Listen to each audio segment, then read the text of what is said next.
Bridge City Councilman Robert Simonton remembers what happened to his home during Hurricane Ike. You couldn't see the gutters on the eaves of my house. But he says that's the only time this house is flooded. I don't think it'll flood like that again. 60-something years, 70 years, the house has been here and it's flooded once.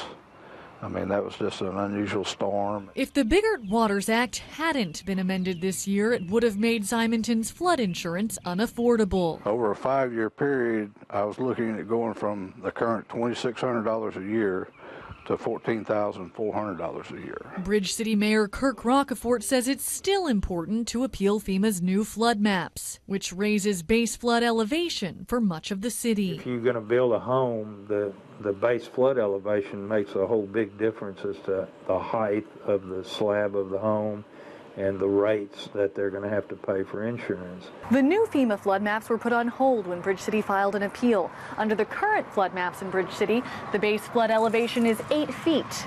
Under the new FEMA flood maps, the base flood elevation would be as high as 12 feet in some parts of the city. I'd have to be at 11 foot. So you're talking about an additional 5 foot of height.